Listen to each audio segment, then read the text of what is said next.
Oke, bismillahirrahmanirrahim. Assalamualaikum warahmatullahi wabarakatuh. Kali ini saya dan teman-teman kelompok 5 akan ngobrol-ngobrol sedikit mengenai landasan bersosialisasi yang baik berasaskan Pancasila. Tapi sebelum itu, kami akan perkenalan terlebih dahulu. Silakan, teman-teman.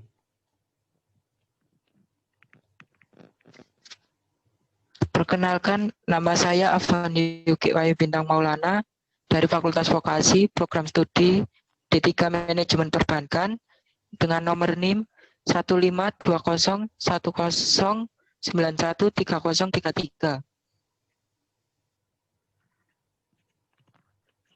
Perkenalkan, nama saya Muhammad Faisal Setiawan dari Fakultas Vokasi, Prodi D3 Manajemen Perbankan dengan NIM 1520109113034. Perkenalkan, saya Dan Elok Marcelina dari Fakultas Vokasi, Prodi D3 Manajemen Perbankan dengan NIM 1520110913035.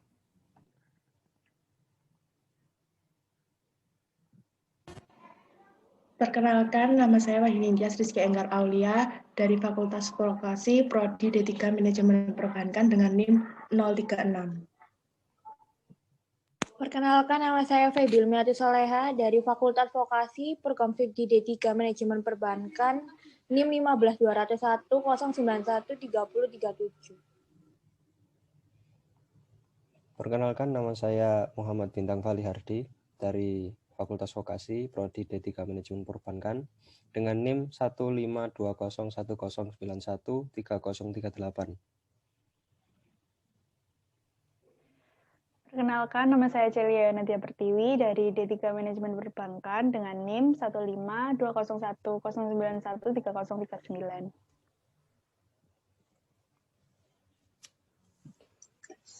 Perkenalkan, nama saya Revina Radlia Tama dari D3 Manajemen Perbankan, Fakultas Vokasi dengan NIM 152010913040.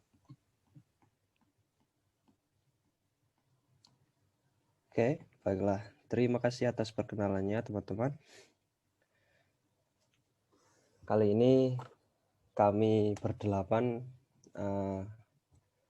bertemu secara online dikarenakan wabah COVID-19 yang masih mengharuskan kita bertemu secara online. Dan kami akan membahas sedikit tentang bagaimana cara menciptakan lingkungan masyarakat yang saling menghormati. Silakan.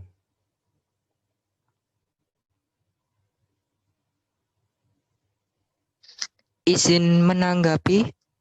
Oh iya. Cara menumbuhkan sikap saling menghormati di lingkungan masyarakat itu bisa dilakukan dengan cara menumbuhkan sikap toleransi. Seperti yang kita ketahui dalam negara kita saat ini, kita ini hidup dalam negara yang penuh keberagaman, baik dari budaya, bahasa, seni, suku, agama, maupun ras. Untuk hidup damai dan berdampingan, dibutuhkan toleransi antar satu sama lain, yaitu dengan cara menghormati perbedaan. Menghargai perbedaan dilakukan sesuai norma dan hukum yang berlaku di masyarakat dan negara. Bila ada musyawarah untuk mencapai mufakat adalah jalan yang terbaik. Selanjutnya, perlu ditumbuhkan sikap menghormati orang lain dengan baik tanpa memandang usia, agama, ras, dan budaya.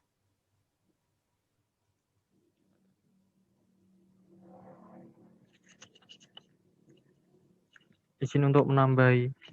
Oh iya, silakan. Lalu menurut saya yang kedua itu mendengarkan pendapat orang lain. Sebagai individu yang baik, lalu ditanamkan rasa empati terhadap orang lain. Contohnya seperti mendengarkan pendapat orang lain, juga mampu memahami perasaan orang lain ketika berbicara. Apabila seseorang individu tersebut berinteraksi dengan orang lain, maka harus menghormati dan menghargai orang tersebut. Ya, saya Oke. akan menambahkan yang Oh iya, ketiga, silahkan. dengan berbicara yang sopan. Berbicara menggunakan bahasa yang baik sesuai norma yang berlaku. Hindari berteriak dan memaki, tentunya disesuaikan dengan norma adat, yaitu yang bersumber dari masyarakat atau lingkungan keluarga yang berkaitan. Terima kasih. Oke, terima kasih teman-teman. Jadi kita hidup di Indonesia ini kan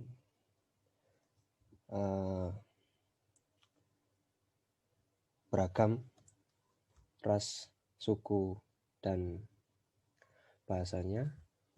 Jadi harus saling bertoleransi. Oke, langsung ke pembicaraan yang kedua ya. Menurut kalian bagaimana peran orang tua dalam mencegah bullying? Karena sebagaimana kita ketahui atau bahkan ada teman kita sendiri sekelas atau satu sekolahan yang menjadi victim dari bullying. Silakan.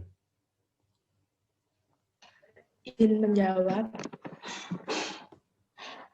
Menurut saya itu peran orang tua menjadi faktor yang sangat berpengaruh dalam pencegahan bullying yang terjadi pada anak. Dengan menerapkan sikap mengajarkan bahwa fisik itu bukan yang paling utama. Maksudnya diharapkan orang tua itu untuk tidak membiasakan anak untuk tidak memberikan pujian dalam hal fisik saja, namun bisa memberikan pujian pada anak secara keterampilan, kemampuan, kreativitas, dan tingkah laku pada anak. Dengan begitu, secara tidak langsung, orang tua akan membangun kepercayaan diri pada anak dan memotivasi anak untuk tetap percaya diri pada fisiknya. Jadi, jika ia mendapat bully terhadap penampilan fisiknya, anak tidak akan terlalu memikirkannya karena sudah dipersiapkan sebelumnya. Ada yang mau menambahkan? Silakan. Izin menambahkan. Menurut saya untuk mengatasi permasalahan tersebut, kita dapat mengajak anak untuk mengeksplorasi kegiatan yang berhubungan dengan empati. Perilaku anak biasanya terbentuk karena ia meniru apa yang orang tua lakukan, atau melihat acara-acara di televisi, dan juga orang tua diharapkan untuk menanamkan pada anak untuk mengerti dan menerima perbedaan. Orang tua juga diharapkan mengajak anak untuk mengeksplor kegiatan-kegiatan yang berhubungan dengan empati.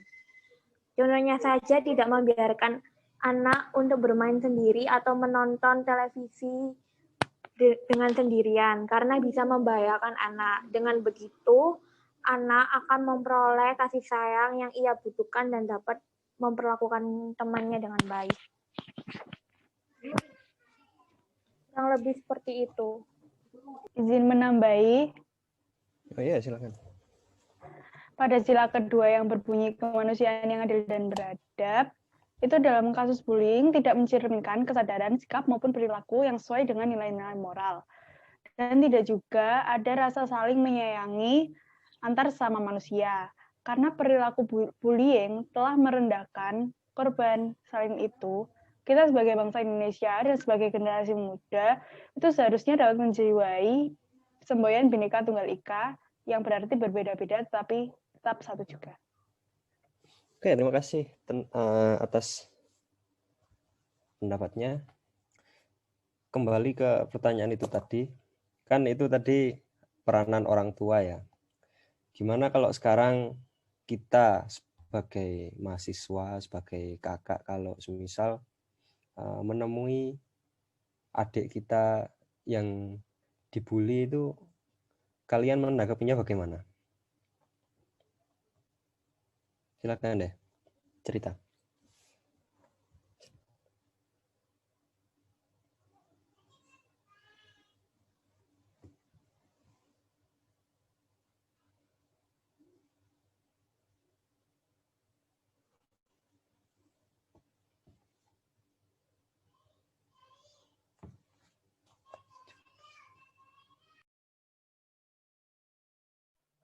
izin menjawab. Kalau menurut saya itu, saya mendatangi orang yang melakukan bullying terlebih dahulu, orang yang melakukan bullying terhadap adik saya terlebih dahulu. Lalu menanyai tentang kenapa sih kok Anda melakukan bully terhadap penyebabnya apa sih yang menjadi penyebab Anda melakukan bullying seperti itu, lalu baru melaporkan terhadap BK atau yang lainnya. Seperti itu. Kalau menurut saya. Oke.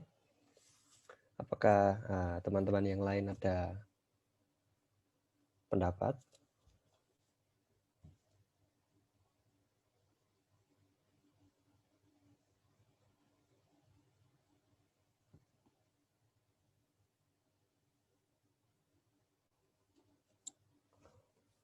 Kalau enggak ada ya udah enggak apa-apa. Jadi sedikit kesimpulan dari saya sendiri. Kita kan di Indonesia ini hidup dalam keberagaman, dan sosialisasi itu enggak mudah karena kita tidak selalu dipertemukan oleh orang yang sama dengan kita, dan terkadang memang ada rasa bahwa satu ras itu lebih dominan dari yang lain, atau satu agama itu lebih dominan dari yang lain, padahal pada hakikatnya kita semua kan sama. Lalu hal-hal seperti ini menyebabkan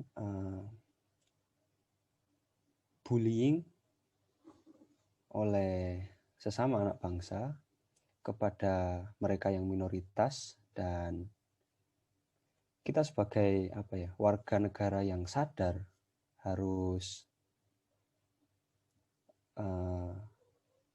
memberikan ilmu kita atau membantu saudara-saudara kita sebangsa setanah air untuk ikut sadar juga.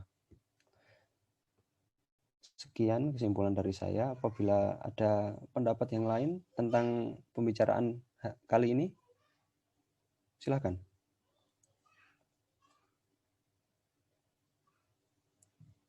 Izin menambahi, di sini saya akan menarik kesimpulan dari diskusi kelompok 5 kali ini, yaitu diskriminasi adalah perilaku merendahkan terhadap kelompok lain.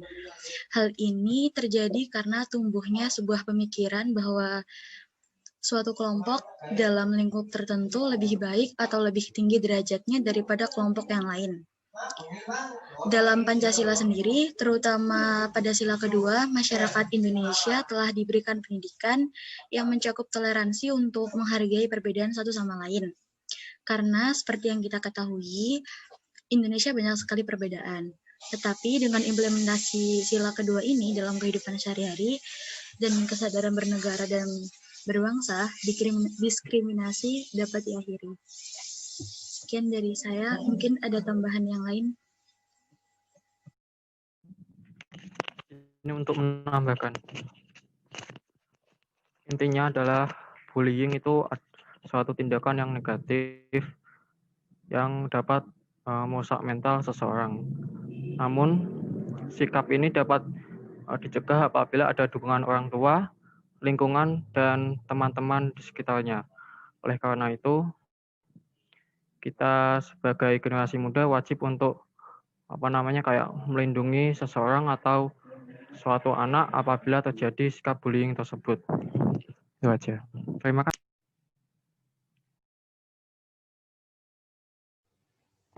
Oke, terima kasih teman-teman atas pertemuan kali ini. Mohon maaf apabila ada salah kata, dan mohon maaf kalau pertemuan kali ini terlalu singkat. Ini karena kita hanya membahas tentang toleransi dan bullying. Baiklah, sekian dari saya. Apabila ada salah kata, Saya mohon maaf yang sebesar-besarnya. Saya tutup pertemuan ini. Terima kasih.